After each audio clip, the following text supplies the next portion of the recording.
Karibu. Asante.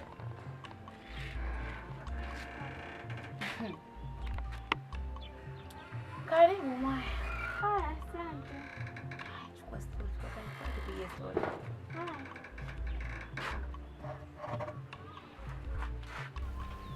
Karibu shuleni.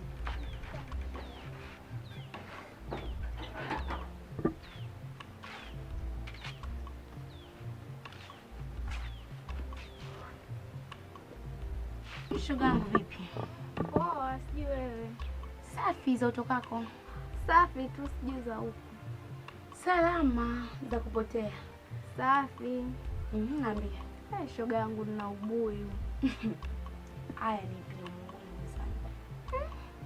Shoga yangu.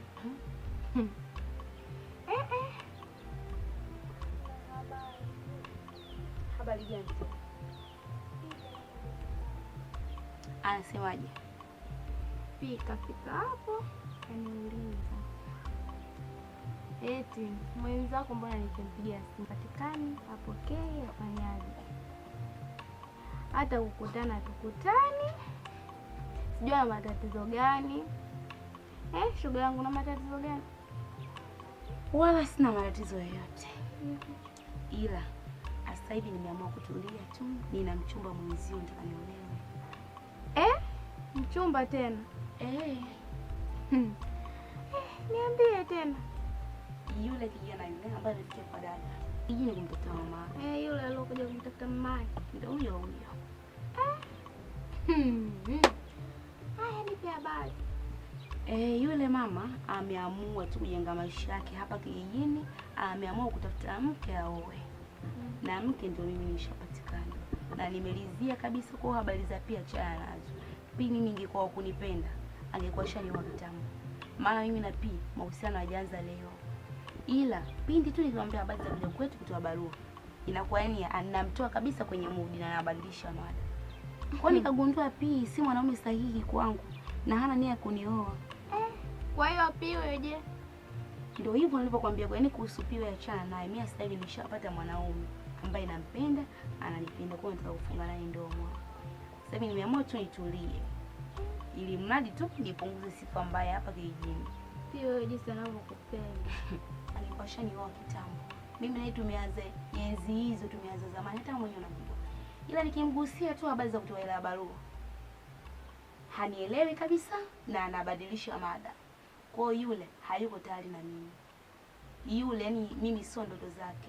Yule nia yake ilikuwa kunichezea tu na kuniacha. Kwa ndio hivyo sasa hivi mimi nimeamua kuchukua maamuzi, na bora niolewe, niache naye kabisa, niolewe nitengeneze mazingira yangu. Haya.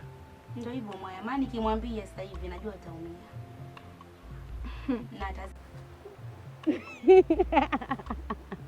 Vipi, mbona una furaha sana mamangu? Nafurahi kuwa na wewe, unajua sikutegemea.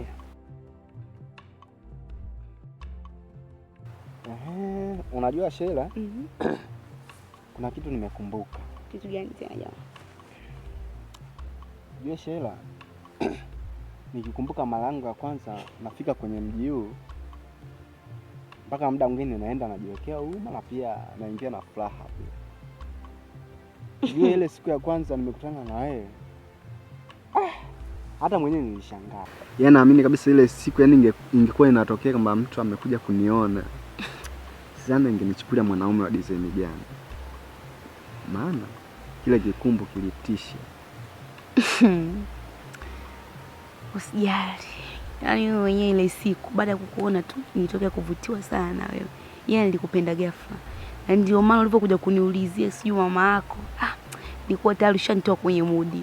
Yaani kwa kweli nakupenda sana, na ndio maana hata pale kwa shemeji ninapokaa, yaani huwa sipoteage. Yaani nilikuwa nikikuona tu na furahi, yaani moyo wangu na enjoy. Hata mimi pia nafurahi sababu sikutarajia kama ningekuwa na mwanamke kama wewe kwenye mahusiano, na kutarajia kuwa wanandoa hapo baadaye. Nafurahi pia. Asante. Hata mimi nakupenda pia jamani. Yaani mpaka mimi mwenyewe yani sipokuona mama mtu anajisikia vibaya sana. Wewe bwana. Ndio maana hiki kijiji nimekipenda ghafla. Mpaka hata mimi mwenyewe yani natamani kurudi tena mjini kabisa kwa mjomba. Maana mjomba maisha anayoishi wala sitarajii kurudi tena mjini. Mimi bora niendeleze maisha hapa hapa kijijini. Kama leo nimempata mwenzangu ambaye tunapendana. Naamini kabisa kila kitu kitakaa sawa. Usijali, mimi mwenyewe nimelizia kabisa kuwa nawe tengeneze familia. Nakupenda sana. Asante. Nataka kusikia neno mzuri kutoka kwako. I love you. Wow. Unafurahi tu. Bwana. Tupange sasa ratiba za ndoa mwenzangu. Au utachelewa sana? Ratiba za ndoa? Yaani mimi hapa naona kila kitu nadhani kipo tayari, yani kwa kifupi kupanga tu siku na muda kujua tunaisha wapi. Nafurahi. Yaani nina furaha kupitiliza. Mbona una sweat? Kawaida mbona? Unajua? Naona hamna kijua, lakini inaonyesha una mijasho kibao. Ni hali ya kawaida tu. Sasa? Tuelekee nyumbani basi. Sawa. Au una jipya? Hata sina jipya mwenzangu. Na mtu naonyesha unafaa. Kawaida.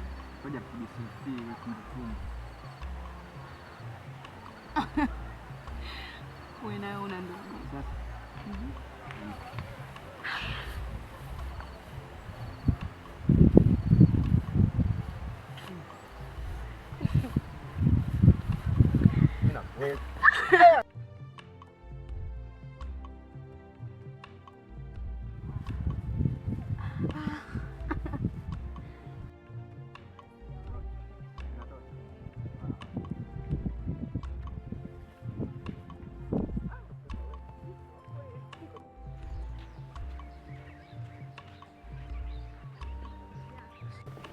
Niambie mjomba.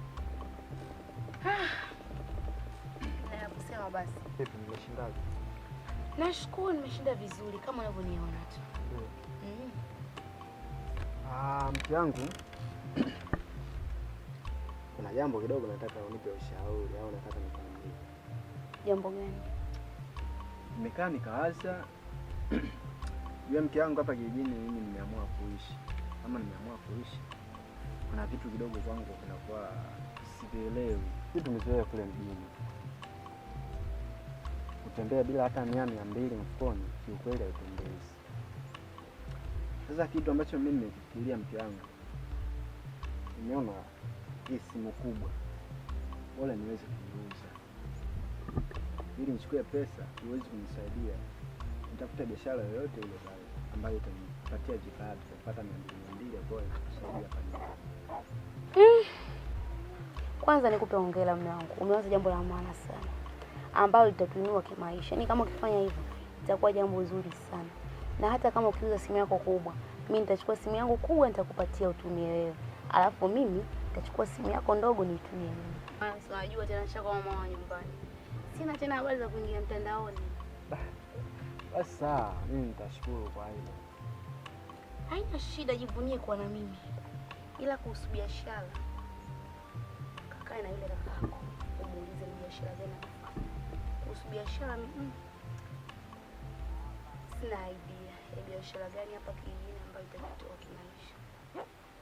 Ina maana blaza Kongolo, si ndio? Sawa, hilo limeisha, mimi nitafanya hivyo mchana. Nafurahi kusikia hivyo maana sikutegemea kama utakuja kuwaza swala kama hilo. Umewaza swala zuri sana.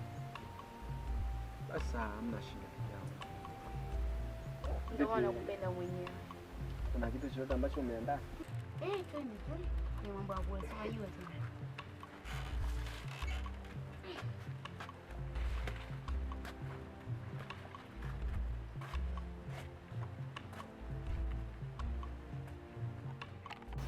Karibu afanye. Fresh. Vipi? Shemeji ngo. Naona ametoka kidogo, naona anaelekea barabarani mara moja. Karibu, vipi shemeji, kwa jambo nini? Yuko poa. Ndio.